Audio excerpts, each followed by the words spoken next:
I woke up to a miracle today. Triggers stay as I find my way. No judgment to lead astray. In this peaceful state I'll stay. Welcome, friends. Today we're exploring a compelling idea about protection and safety that can really shift your perspective. But first we'll read lesson 135, which will take 8 minutes or so. If I defend myself, I am attacked. One of who would defend himself unless he thought he was attacked, that the attack was real, and that his own defense could save himself. And herein lies the folly of defense. It gives illusions full reality and then attempts to handle them as real. It adds illusions to illusions, thus making correction doubly difficult. Yeah. And it is this you do when you attempt to plan the future, activate the past, or organize the present as you wish. You operate from the belief you must protect yourself from what is happening because it must contain what threatens you. A sense of threat is an acknowledgement of an inherent weakness, a belief that there is danger which has power to call on you to make appropriate defense. 3. The world is based on this insane belief. And all its structures, all its thoughts and doubts, its penalties and heavy armaments, its legal definitions and its codes, its ethics and its leaders and its gods, all serve but to preserve its sense of threat. For no one walks the world in armature but must have terror striking at his heart. Defense is frightening. It stems from fear, increasing fear as each defense is made. You think it offers safety, yet it speaks of fear made real and terror justified. Is it not strange you do not pause to ask, as you elaborate your plans and make your armor thicker and your locks more tight, what you defend and how and against what? 5. Let us consider first what you defend. It must be something that is very weak and easily assaulted. It must be something made easy prey, unable to protect itself and needing your defense. What but the body has such frailty that constant care and watchful, deep concern are needful to protect its little life. Or what but the body falters and must fail to serve the Son of God as worthy host. 6. Yet it is not the body that can fear, nor be a thing to fear. It has no needs but those which you assign to it. It needs no complicated structures of defense, no health-inducing medicine, no care, and no concern at all. Defend its life, or give it gifts to make it beautiful, or walls to make it safe, and you but say your home is open to the thief of time, corruptible and crumbling, so unsafe it must be guarded with your very life. 7. Is not this picture fearful? Can you be at peace with such a concept of your home? Yet what endowed the body with the right to serve you thus, except your own belief? It is your mind which gave the body all the functions that you see in it and set its value far beyond a little pile of dust and water. Who would make defense of something that he recognized as this? Yeah. 8. The body is in need of no defense.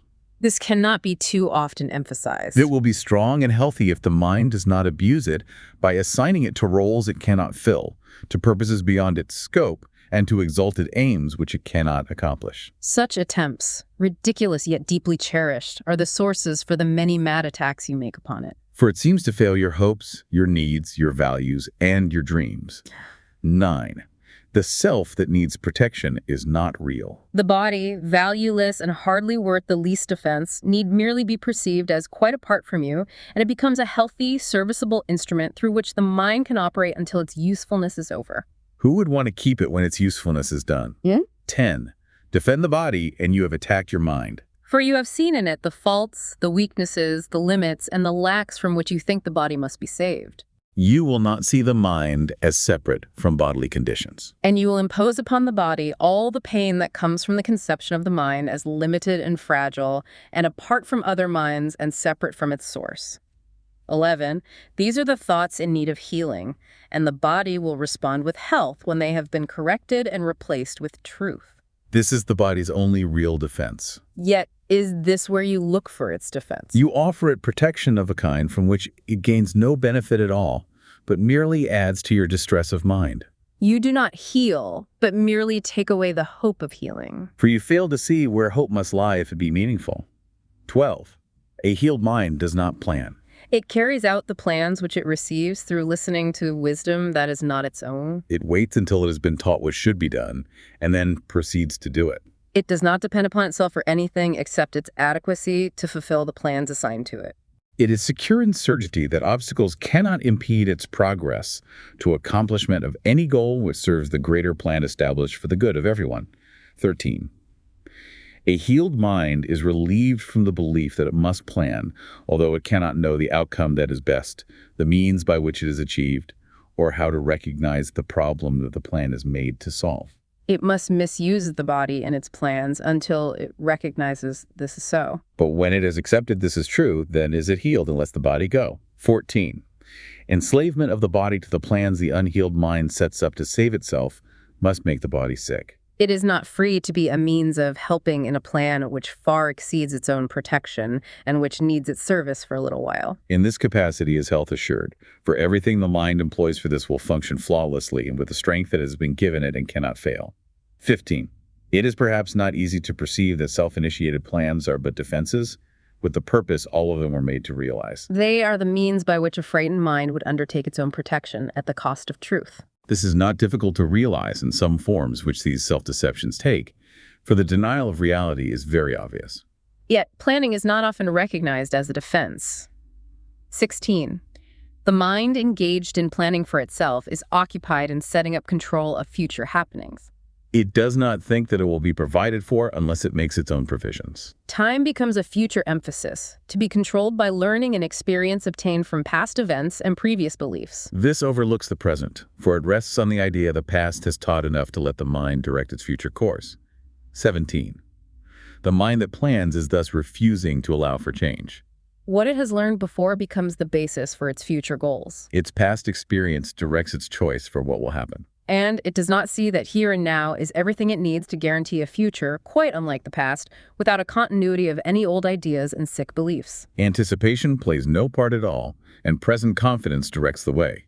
18 defenses are the plans you undertake to make against the truth. Their aim is to select what you approve and disregard what you consider incompatible with your beliefs of your reality. Yet what remains is meaningless indeed. For it is your reality which is the threat that your defenses would attack, obscure, and take apart and crucify. 19. What could you not accept if you but knew that everything that happens, all events past, present, and to come, are gently planned by one whose only purpose is your good? Perhaps you have misunderstood his plan. For he would never offer pain to you, but your defenses did not let you see his loving blessing shine in every step you ever took. While you made plans for death, he led you gently to eternal life.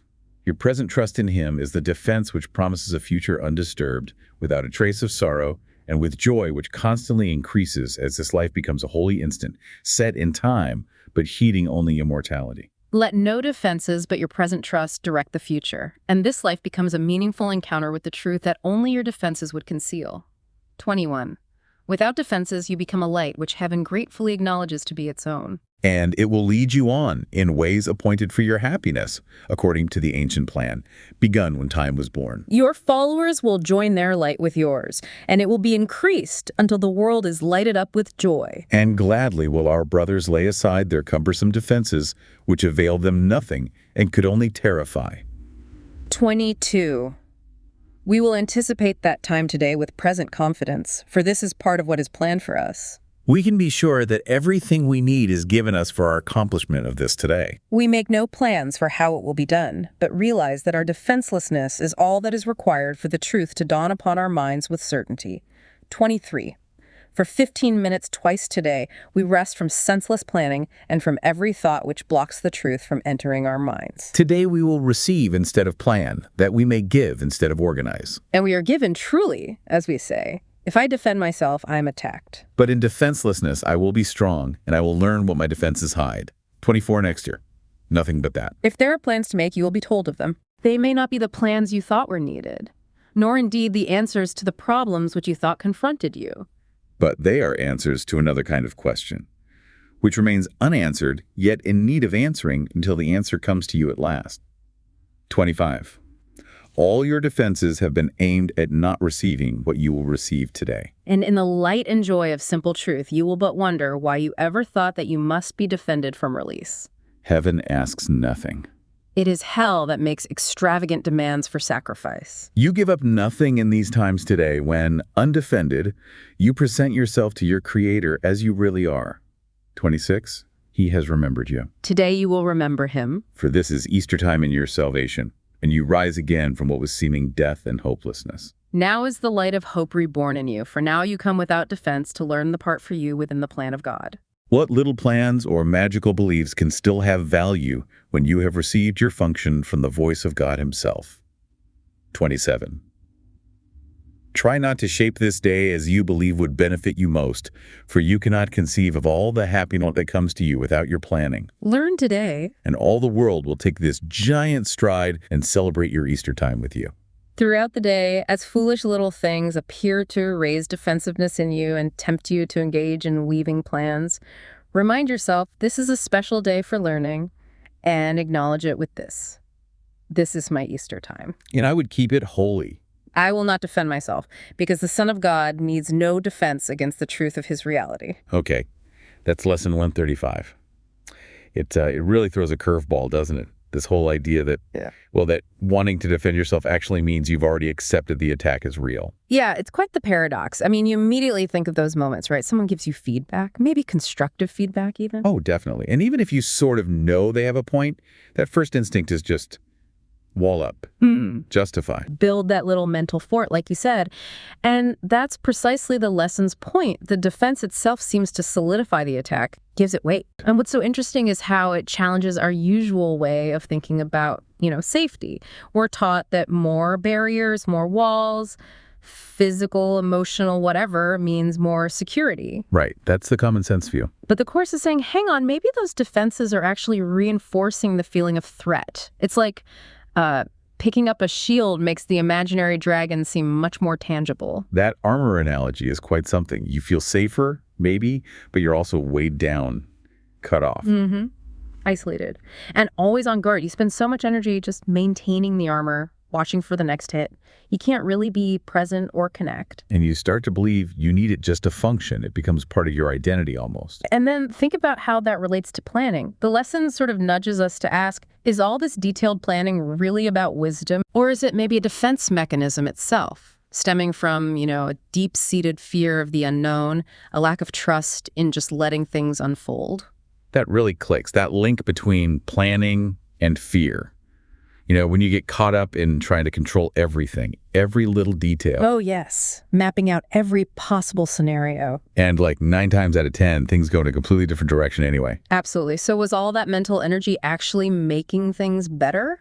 Or was it just trying to soothe that underlying worry, that anxiety that things might fall apart? It's like obsessively checking if the door is locked. The act itself reinforces the feeling that there's something dangerous outside. And that leads to another key point, where are we focusing our defensive energy? The lesson highlights how much effort goes into protecting the body, our health, our possessions, our physical safety. Yeah, diets, exercise, security systems, all that stuff. Could that intense focus be perhaps a distraction? A way to avoid looking at something deeper within us, something that actually isn't vulnerable in that physical way? Like we're guarding the outer walls so fiercely we forget about the inner sanctum, the part that can actually be harmed. That's the implication. And it even raises this, really challenging idea. Could our defensiveness be a shield against recognizing our own inherent strength, our connection to everything? Wow. So the walls we build to keep danger out might also be keeping our own power in.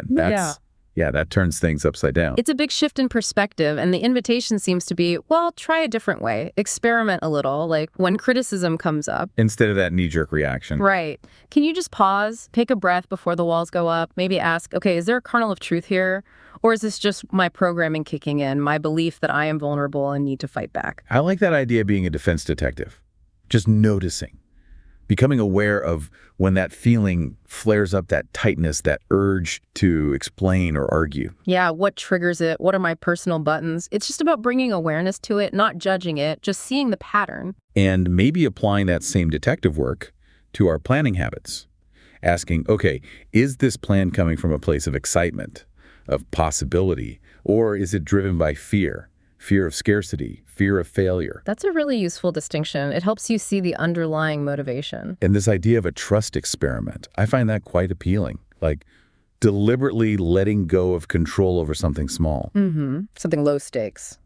Yeah, maybe let someone else pick the movie. Or resist checking emails for an hour. Just dip a toe in the water of not needing to manage everything. See what actually happens. Gently challenging that deep habit. Another practice could be reframing. When something feels like a threat or an attack, Instead of automatically labeling it bad, try asking, okay, what if this isn't happening to me, but somehow for me? What could I learn here? How could this actually serve my growth, even if it's uncomfortable right now? that shift from victim to maybe student changes the energy completely. It does. And then there's the practical suggestion in the lesson itself, those defense breaks. 15 minutes, twice a day. Just stopping, being receptive, not planning, not organizing, not trying to fix anything. Like creating little pockets of mental quiet, just allowing yourself to receive rather than constantly trying to control or push. It sounds simple, but it could be quite profound. A mini retreat for the mind. And I was struck by the phrase Easter thoughts. Thinking about what could be, well, resurrected in your life if you stop defending against it. It's evocative, isn't it? What parts of yourself, what possibilities feel kind of dead or blocked because you're holding on to these defensive patterns? What might bloom if you loosen that grip? And having a little personal reminder phrase, that seems practical too. Something short you can say to yourself when you feel that defensiveness starting to bubble up. Like a mental interrupt, something like, okay, pause, choose again. Or maybe, I'm safe without this armor. Just something to create a gap between the stimulus and the habitual reaction. Gives you a moment to actually choose your response. Yeah, because ultimately, the point isn't about being passive or letting people walk all over you. It's not about ignoring genuine danger. No, it's more subtle than that. It's about questioning the effectiveness and the cost of constant habitual defense. Is it really protecting you, or is it just keeping you locked in a state of fear, confirming the very attack you dread? So it really boils down to asking, could there be a lighter way to navigate life? Could true strength actually lie in openness, in responding thoughtfully instead of reacting defensively? In trusting the process, maybe, rather than feeling the need to micromanage every step. That feels like the path the lesson is pointing towards a different kind of strength, a different kind of safety. One rooted in recognizing something within us that is, in its essence, undefended and undefendable. That's the real freedom offered here, I think. The possibility of recognizing our inherent invulnerability, the part of us that needs no walls because it's already whole and safe. Moving from fear to trust. Thank you for joining us today for this really helpful lesson. Remember, each time you notice yourself building those walls of defense, it's an opportunity to pause and choose again. That pause is key. Perhaps today, you might experiment with lowering your shield in one small way. Just one small way. See what happens. Notice what happens when you respond from trust rather than fear. Follow us on TikTok. We're at the World Harmony Project. Find us there. You can also write to us at ACIM@theworldharmonyproject.org. See you tomorrow. I